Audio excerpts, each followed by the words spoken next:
I want to talk to you for a few moments, and I'm really going to preach to dreamers, and you say, I don't have one. Well, you're in the right place today.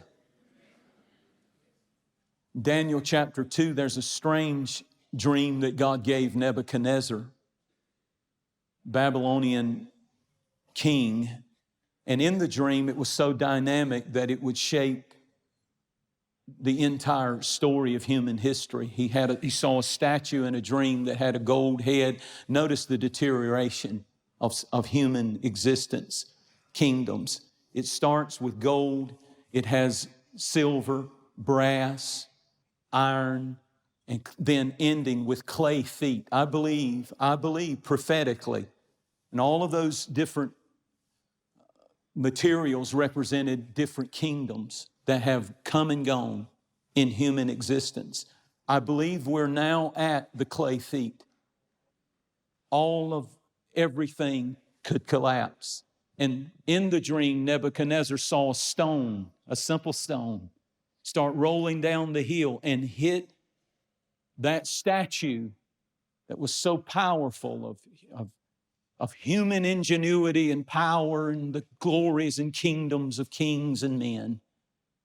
And that rock, that stone hit the feet, the clay feet, and it collapsed. And suddenly the King of Kings and the Lord of Lords said, I've brought a new kingdom to take over the world. But here's the amazing thing about this dream. He forgot it. When he woke up, you would think something that important, something that is historic and world-shaking, but he could not recall it. He forgot it. And he said, the thing, that's what he called it in Daniel 2. He said, the thing has left me. So he calls his magicians and he calls his soothsayers and his fortune tellers and his witches, and he calls them in and he says, tell me the dream and tell me the interpretation. I cannot bring it up. I can't remember it. I've forgotten the dream. And he said, if you don't do it, I'm going to kill you. I believe that a lot of people have forgotten the dream.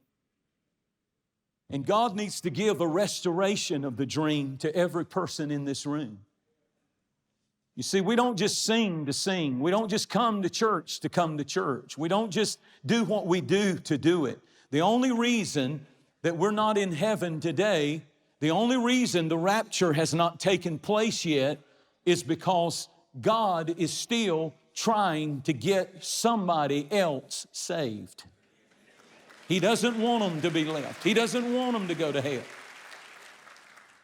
In the story of Joseph, the Bible said that Jacob, Joseph's father, loved him more than his other sons and made him a coat of favor, a coat of many colors that represented his favor on his son.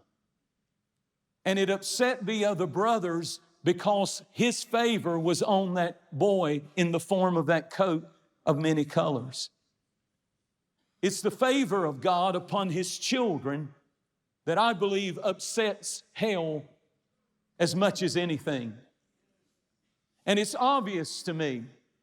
We don't take any credit. We're careful to give God the glory. But I just want to proclaim that God's favor is upon this church. That God's favor is upon this place. That God's favor is upon His people and upon His families that are represented under the sound of my voice at all of our campuses.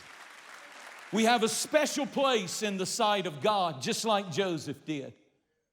I don't know why, but we must acknowledge. I believe in being giving God the glory and being humble, but I also, the older I get, the bolder I get. I don't have time to waste anymore. And I feel like saying, when the favor of God is on you, you need to recognize the favor of God is on you. Not for your glory, not for your fame, not for your name, but for His name and His kingdom that will never end. Turn to somebody and say, the favor of the Father is here. He was separated from his brothers by a coat of many colors. And by the way, the more that God puts His favor on you, the more you stand out. That's why it was a coat, it was a loud coat, a coat of many colors. And you try to conceal it and you try to be cool about it. But when God really wraps favor on you, It becomes loud in your life and it's hard, and at some point you get tired of trying to apologize for all the goodness and blessings of God. You don't know what somebody went through. You don't know what they did. You don't know you don't know how long they tithed and their mama and daddy tithed and their great granddaddy tithed. Sometimes blessings are just catching up with us. Thank you so much for watching. Make sure that you subscribe to our channel so that you can get notifications on new posts and live streams. Be sure to share this video with a friend. You never know how you can send the Word of God right when somebody needs to hear it. And you can use your social influence for good, for the glory of God.